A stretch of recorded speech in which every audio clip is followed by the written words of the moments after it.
Buenas tardes. El tema que nosotros vamos a desarrollar ahora es el tema con el que se inicia el foro número 2, el del día de mañana, la argumentación sobre premisas normativas. Este curso virtual que ha preparado la Escuela de Capacitación Judicial se refiere a la motivación y argumentación con perspectiva de género. Como yo les había dicho ya en el foro, aunque el tema parece sugerir que nos vamos a enfocar en un tema específico, que es el género y la argumentación que se puede hacer con esta perspectiva, en realidad es una temática que nosotros la podemos universalizar. Podemos hablar en todas las materias de una forma de argumentación que es estándar y cuando le agregamos este tema de perspectiva de género, solamente es usar este elemento en ese núcleo común y universal de la argumentación jurídica. Entonces, lo que digamos acá en esta sesión respecto de la argumentación sobre premisas normativas, a ustedes les va a resultar útil para cualquier otra forma de argumentación en cualquier otra materia, porque es una cuestión universal. Lo primero que yo quiero es familiarizarlos con la idea de la argumentación jurídica. Por eso quiero que veamos los elementos del concepto de argumentación.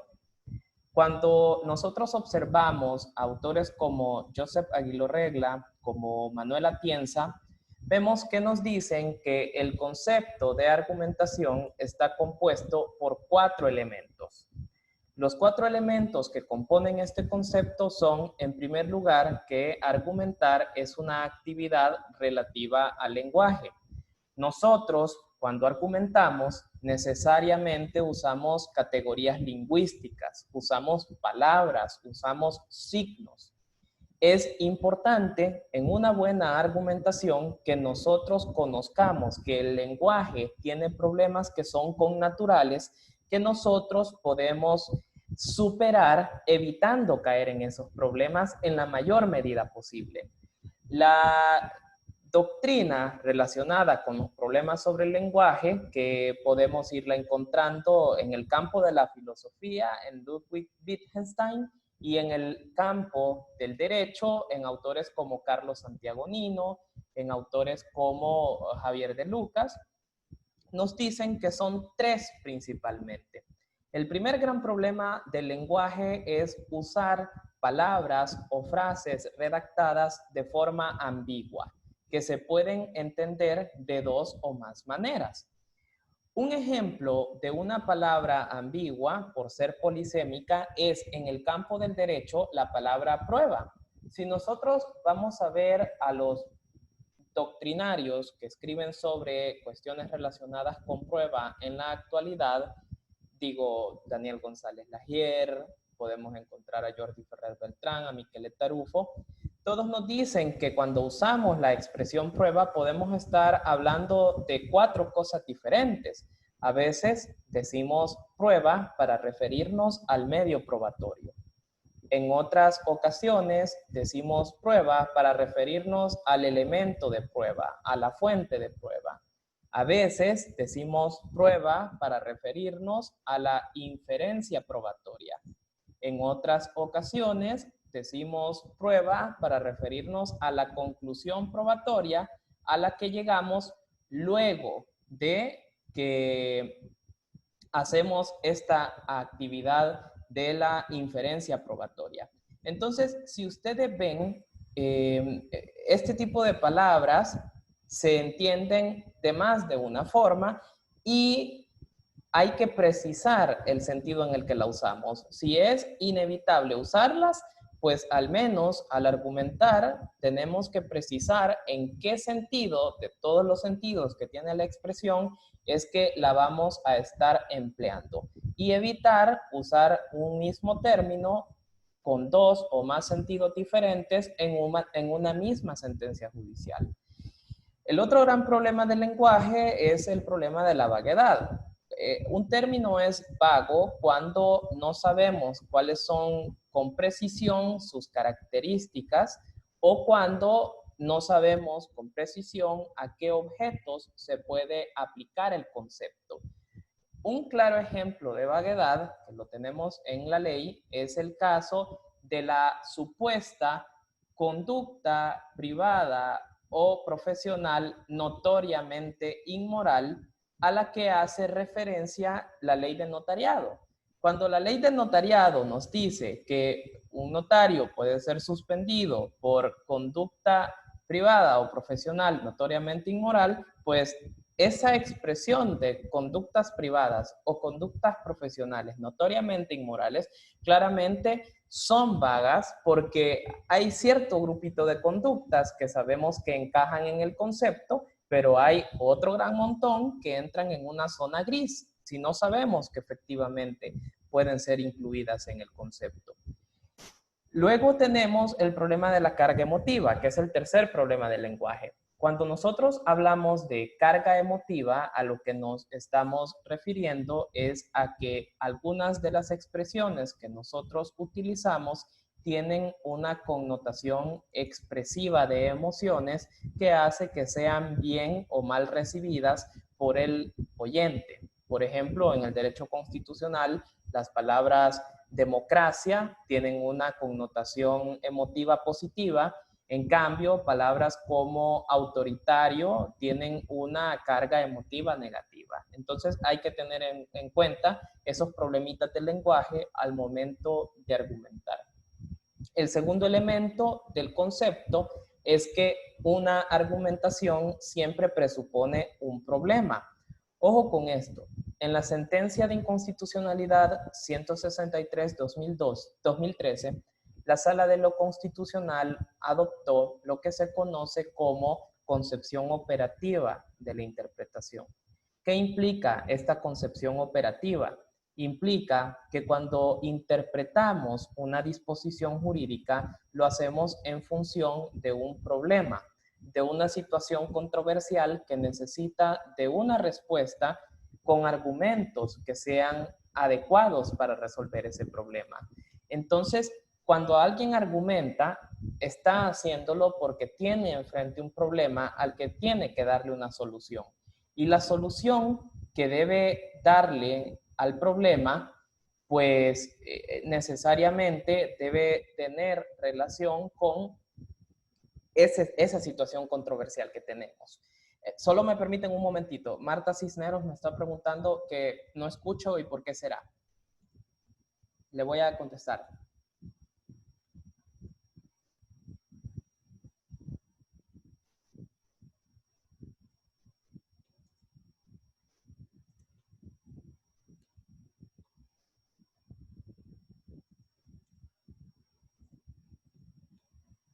Muy bien, seguimos, ya respondí. Entonces, el tercer elemento del concepto de argumentación es que argumentar es un proceso, pero también es el resultado de ese proceso.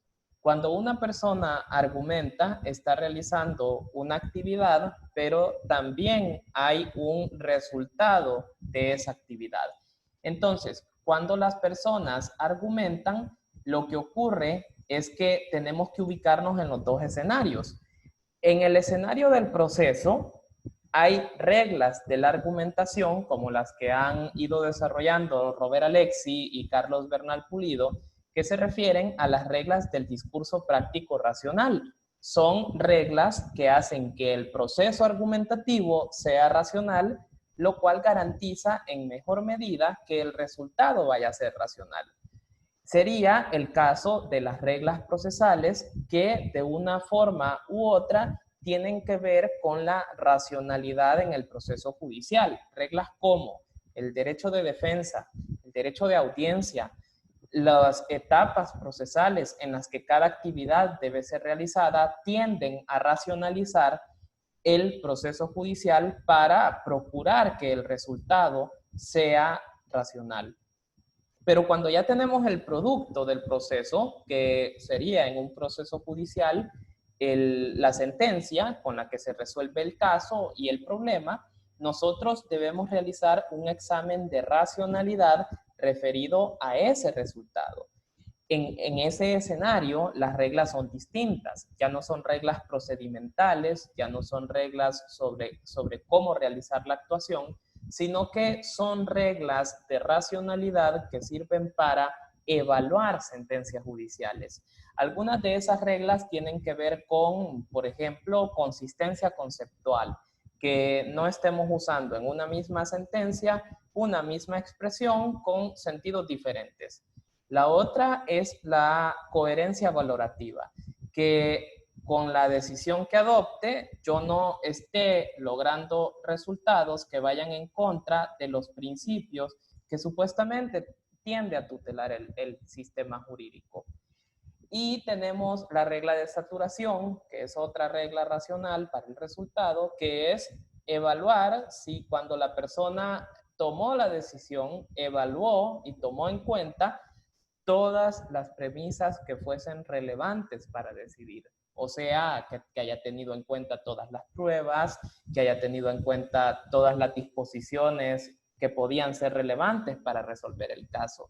Y por eso precisamente, imagínense ustedes, en la casación, el hecho de que un juez no haya tomado en cuenta una disposición que podía ser útil para resolver el caso es motivo casacional. Y luego, cuando tenemos el que argumentar es una actividad racional, pues se refiere a esto que les estoy diagramando, que la racionalidad de la argumentación la podemos medir en el momento del proceso, viendo si se cumplen estas reglas racionales en el procedimiento argumentativo, pero también la podemos reflejar en el resultado del proceso, viendo si es racional la sentencia judicial para el caso de la argumentación en los procesos judiciales. Con estos 4 pilares del concepto de argumentación, nosotros tenemos que ver las 2 grandes proyecciones que tiene la argumentación jurídica. La argumentación jurídica se proyecta en 2 grandes tipos de premisas. Tenemos en primer lugar la argumentación sobre las premisas normativas. Son las famosas quaestio iuris del proceso judicial, las cuestiones de derecho del proceso judicial. Y luego tenemos la argumentación sobre premisas fácticas, que son las conocidas quaestio facti, las cuestiones de hecho del proceso judicial. En la doctrina procesalista tradicional, las quaestio iuris y las quaestio facti se diferencian como si fuesen 2 mundos totalmente separados, como si las cuestiones de hecho y de derecho no tienen ningún enlace, ninguna especie de ligamen entre sí. Pero autores como Jordi Ferrer Beltrán o Julio Ubertis nos dicen ahora que en realidad están interrelacionadas. ¿En qué sentido? Pues para aplicar las quaestio iuris, las cuestiones de derecho, yo necesito tener unos hechos. Aplico derechos a determinada situación fáctica. Y los hechos son interpretados a la luz de las normas jurídicas, a la luz de estas cuestiones de derecho que se configuran con las premisas normativas. Entonces, la conclusión a la que llegan estos autores contemporáneos es que quaestio iuris y quaestio facti tienen un ligamen indisoluble, tienen una vinculación entre sí que no podemos resolver. El derecho lo interpretamos para aplicarlo a determinados hechos y los hechos son interpretados a la luz de las normas jurídicas a las que se pueden adscribir. Algo así como en el derecho penal. Yo tengo unos hechos y solo me son relevantes esos hechos si encajan en la descripción que tiene el tipo penal. Si no, son hechos irrelevantes para el derecho penal, para el poder punitivo. Pues hoy yo quiero hablar un poco sobre lo primero, sobre las premisas normativas, las quaestio iuris del proceso judicial. La razón es que cuando nosotros aplicamos derecho, debemos tener sumo cuidado en interpretar adecuadamente las premisas que nos van a servir para justificar desde el plano normativo cualquier decisión judicial. Y yo quiero referirme a un concepto, al concepto de las piezas del derecho. En la doctrina hay un libro muy bueno de Manuel Atienza y Juan Ruiz Manero que se llama justamente así, Las piezas del derecho. Cuando nosotros hablamos de piezas del derecho, imaginemos un rompecabecitas, ¿no? Y usted tiene para ese rompecabezas unas piezas que debe ensamblar para que usted termine el rompecabezas que debe resolver. Un juez o una jueza que se enfrentan a un caso tienen un montón de piececitas y deben ver cuáles piececitas son las que encajan para resolver ese caso. Y esas son las piezas del derecho de las que dispone. Obviamente, los cuerpos normativos que existen son numerosos, son muchos, y no todos resultan útiles para todos los casos. Hay casos en los que sí es útil porque es aplicable y hay casos en los que no. Entonces, uno lo que hace, como que si fuera niño jugando rompecabezas, ¿no? Agarra la pieza, ve si encaja en su rompecabezas y si no encaja en su rompecabezas, no la usa.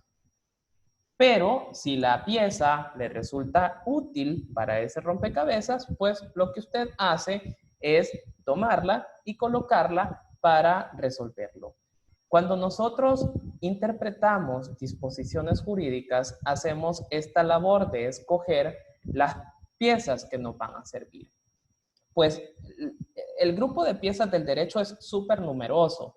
En realidad, pues requeriría de 8 o 10 sesiones para explicarlas todas. Así que yo me quiero focalizar en 3 que son como la gran arma que tienen la mayoría de aplicadores de derecho. La Constitución, la jurisprudencia constitucional y la ley. Porque la Constitución incide en la ley de una manera que a mí me interesa que quede bastante clara. Comencemos por la primera, comencemos por esta gran pieza del derecho que llamamos Constitución. Si seguimos con esta analogía entre armar un rompecabezas y resolver un proceso judicial, resulta que la Constitución es una pieza que siempre va a encajar en cualquier rompecabezas, casi como si fuese la llave maestra en el proceso judicial, porque se maneja la idea de que, no obstante, tenemos una jurisdicción constitucional y tenemos una sala de lo constitucional que es intérprete último de la Constitución, eso no supone desconocer que todos los jueces son jueces de la Constitución. Y el fiel reflejo de que para el constituyente todos los jueces son jueces de la Constitución es que cualquier juez, desde un juez que esté en un juzgado de paz hasta la propia sala de lo constitucional, tienen la atribución de inaplicar disposiciones que consideren contrarias al texto constitucional y a las normas que se derivan de él. Si un juez advierte que va a resolver un caso de conformidad con una norma que le resulta incompatible con la Constitución, este juez puede inaplicar esa norma, ¿verdad? Eso, en este caso, lo que significa, tomo nota del mensaje que acaba de caer de parte de Irma Doñán Belloso, que aparece como Joel Ramírez porque sus hijos usan Zoom. Tomamos nota, Irma, de que usted está acá y que el nombre reflejado es el de uno de sus hijos. No se preocupe. Bueno, repetía. Entonces, esta idea de constitución nosotros lo vamos a tomar como eje central de la argumentación sobre premisas normativas porque todos los jueces son jueces de la Constitución. Y como les digo, una forma de ver esto, pues, es que en el caso de los jueces ordinarios tienen la facultad de inaplicar. Ahora, algo que sí debe ser dicho y que debe quedarles claro a ustedes que son aplicadores del derecho es que la interpretación de la Constitución no debe ser literal. Fíjense que al contrario, interpretando la Constitución, el criterio literal es desaconsejado, porque muchas de las disposiciones constitucionales, si se interpretasen según su texto, llevarían a resultados que son francamente inaceptables. Vamos a poner un ejemplo bien amigable. Piensen ustedes en el artículo 3 de la Constitución. Pues el artículo 3, que reconoce el principio de igualdad, nos dice que para el goce de derechos civiles no pueden establecerse diferencias basadas en el sexo, en la religión, en la nacionalidad y en otro criterio. Imagínense ustedes que viene una persona hipotética y dice, mire, como lo único que la Constitución me permite, interpretándola literalmente, es hacer discriminación por nacionalidad, raza, sexo o religión, yo voy a hacer una discriminación basada en el estrato social en el que la persona esté ubicada, en su condición social. Y entonces, a partir de ahora, todas las personas que no ganen más de 2 salarios mínimos no van a poder ejercer X derecho. Y va a hacer una diferenciación para el ejercicio de un derecho fundamental que va a estar basada en su condición social. Si yo interpreto la Constitución de forma literal, el resultado va a ser que yo voy a decir, bueno, como no está mencionado ahí, entonces efectivamente es una causa válida para hacer una discriminación. Pero ese resultado es inaceptable. Entonces, ¿qué hacemos? Interpretamos más allá del texto. Y como ha venido diciendo la Sala de lo Constitucional, por ejemplo, en la Inconstitucionalidad 44-2015, dijo que ese catálogo que establece el artículo 3 como causales de discriminación es ilustrativo, no es taxativo. O sea, me está dando 4 ejemplos, no es que me está diciendo solo estos son los que están prohibidos usar para discriminar. Son así categorías sospechosas porque estos 4 que están acá históricamente han servido para discriminar personas, pero eso no excluye que aparezcan otras formas de discriminación distintas, como en el caso de la discriminación por condición de pobreza, que es lo que la filosofía, por ejemplo, Adela Cortina, ha dado por llamar aporofobia, entre comillas, la fobia a las personas pobres. Pues en ese caso, si ustedes ven a partir de este ejemplo que es bien amigable, la interpretación de las disposiciones constitucionales no debe ser literal, porque a diferencia de la ley, la Constitución contiene cláusulas más abiertas de forma deliberada. La razón por la que la Constitución deliberadamente nos pone estas cláusulas abiertas es porque necesita permanecer en el tiempo. Y si la Constitución fuese tan cerrada como un código civil, como un código penal, como un código de trabajo, el resultado sería que a la vuelta de 20, 30 años, con una nueva generación, con los avances que se dan en la tecnología y en las sociedades, la Constitución terminaría por no responder a la realidad y terminaría por no ser una norma en la que el pueblo pueda verse reflejado de forma consensuada como una normativa de integración. Entonces se perdería el propósito de perdurabilidad que tiene la Constitución, que es muy distinto al de la ley, porque las leyes se entienden como normativas que pueden ser derogadas por mayorías generalmente simples y que no necesitan de un procedimiento tan riguroso para la reforma. Entonces, en el caso de la Constitución, yo quiero que queden claros esos 2 grandes pilares. Primero, que todos los jueces son jueces de la Constitución, y segundo, que todos los jueces, al interpretar la Constitución, deben evitar el criterio literal. Siempre lo que deben procurar es la consecución de los principios constitucionales que están reconocidos ahí en la Constitución. Y por eso yo les recomendaría mucho que ustedes lean las inconstitucionalidades 33-2012, 7-2011 y 77-2013. Estas 3 inconstitucionalidades, que las repito, 33-2012, 7-2011 y 77-2013, establecen cuáles son los criterios específicos para la interpretación de las disposiciones constitucionales. Y ustedes pueden echarles un vistazo y ver cuáles son estos criterios, porque les serán muy útil para entender cómo debe hacerse esta clase de interpretación jurídica. Ahora, una segunda cuestión, que es la segunda gran pieza del derecho que yo les quería mencionar, es la jurisprudencia constitucional. La sala tiene un precedente muy interesante, que es la aclaración que dictó en la inconstitucionalidad 11-2005. En esta 11-2005, la sala dijo que a partir de la distinción entre disposición y norma, debemos reconocer la fuerza vinculante de los precedentes constitucionales. Yo aquí les tengo abajo un pequeñito gráfico que explica de qué va esto. Miren, la disposición, según la teoría del derecho, autores como Ricardo Guastini, Alessandro Pisoruso y Carlos Bernal Pulido, nos dicen que el término disposición hace referencia al texto. Pero esa disposición, ese texto, necesita ser interpretado. Y el resultado de esa interpretación es lo que nosotros llamamos norma, propiamente dicho. No hay que confundir el texto con el significado del texto y en consecuencia no hay que confundir la disposición con la norma, porque la norma es lo que ese texto significa. Volvamos al ejemplo que pusimos de la interpretación del artículo 3 de la Constitución referido a las causas de discriminación.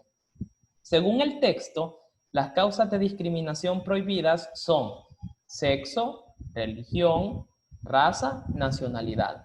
Eso es lo que desprende la interpretación literal del texto. Pero la norma, o sea, el significado que tiene ese texto, en realidad nos establece una prohibición de discriminación injustificada. No solo para estas 4 categorías, sino para cualquier otra categoría que pretendamos hacer valer como categoría válida para la discriminación. Condición de pobreza, identidad de género, para el caso de lo que nos ocupa en este curso del CNJ, discriminar a las personas por cosas tan burdas como en el caso de lo que ocurrió con la ley del fobial, que fue un caso en que se establecían unas exenciones de impuesto para la compra de gasolina para aquella que fuera para aviación, con la idea de que, bueno, mire, los aviones no desgastan las carreteras, pues no hay que cobrarles a ellos un impuesto, porque si no usan la carretera, no le vamos a cobrar un impuesto que sirve para mantener carreteras. Entonces aparecen luego las personas de los barcos y aparecen las personas de las lanchitas y aparecen los jet skis y todos diciendo, si ese es el fin, pues entonces yo tampoco uso carretera, exencióneme a mí también. Entonces, si ustedes ven la norma que desprende del artículo 3 de la Constitución, la norma del principio de igualdad, difiere del texto, no es igual a su texto. Y por eso nosotros encontramos a veces escenarios tan interesantes como una sola disposición de la que se desprende más de una norma. Yo les voy a poner un ejemplo de la ley ordinaria. Por eso vamos al siguiente, a la siguiente diapositiva para esto. Fíjense que la ley ordinaria no es enemiga de la Constitución, para nada. La ley es el desarrollo, la concreción de la Constitución, pero la interpretación de la ley siempre debe ser constitucionalmente aceptable. ¿Qué implica esto? Que cuando yo interpreto la ley, debo procurar que sea una interpretación compatible con la Constitución, porque así me lo exige el artículo 185 y el artículo 149 de la Constitución, así me lo exige el artículo 2 del Código Procesal Civil y Mercantil y el artículo 77A y siguientes de la Ley de Procedimientos Constitucionales.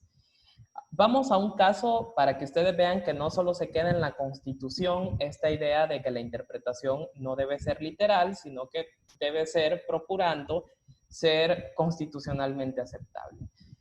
Imagínense en la ley, en el Código Procesal Civil y Mercantil tenemos el caso de el derecho que tienen las partes a pedir una certificación total o parcial del expediente judicial. ¿Qué ocurriría si una parte se ampara en esa disposición para pedir una copia simple del expediente? ¿Se la vamos a negar solo porque la regla no lo dice de forma expresa? Solo porque, bueno, aquí solo habla de certificaciones totales o parciales, y entonces no están contempladas las copias simples del expediente. Pero un momento, una cosa es el texto, la disposición, y otra cosa es la norma que se desprende del texto. De ese texto se desprenden 3 normas. Norma 1, la posibilidad de extender certificación total. Norma 2, la posibilidad de extender certificación parcial. Ojo que con la norma 2, que es la certificación parcial, hay un procedimiento diferenciado porque debo darle audiencia a la otra parte, cosa que no ocurre cuando la certificación es total.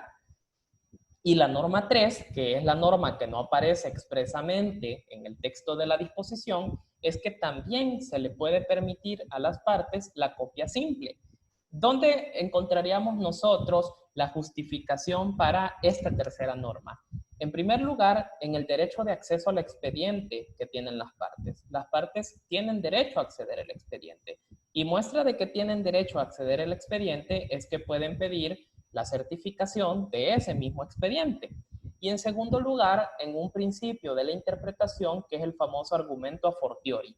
Quien puede lo más, puede lo menos. Si la persona tiene habilitado pedir una certificación total o parcial del expediente judicial, a mayor razón debe tener permitido pedir una copia simple de ese expediente. Porque si le permitimos lo más, debemos permitirle lo menos. Un simple argumento que usamos para la interpretación de disposiciones jurídicas.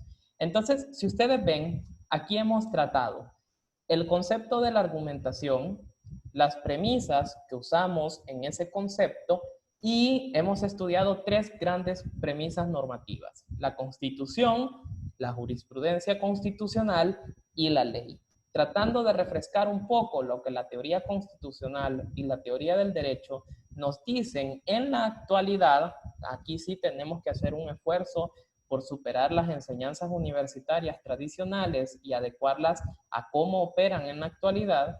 Y en la actualidad las cosas son así: distinción entre disposición y norma, Constitución como fuente principal a la que están obligados a ceñirse todos los jueces y todas las juezas porque son jueces de la Constitución, la jurisprudencia constitucional como una fuente de derecho vinculante, porque si la disposición es la disposición constitucional y la sala interpreta esta disposición, pues entonces la sala, al interpretar, está dando el sentido de esa disposición constitucional y de ahí deriva su fuerza vinculante. Y por último, la ley, que la ley no es enemiga de la Constitución, es su concreción, y por esa misma razón la interpretación de la ley siempre debe ser constitucionalmente aceptable. Esto sería lo que teníamos que decir en esta sesión, según el Zoom, porque esta es una versión básica. O sea, solo me da 40 minutos para ser muy concreto. Esto sería todo cuanto les puedo decir. Les agradezco por su atención y yo voy a subir este video quizás el día de mañana, porque debo enviarlo a las personas del Consejo Nacional de la Judicatura para que quede colgado, pero va a quedar a disposición de todos y de todas ustedes y de quienes no pudieron estar con nosotros. Pasen una feliz tarde y muchísimas gracias por la atención que han prestado. Cuídense mucho.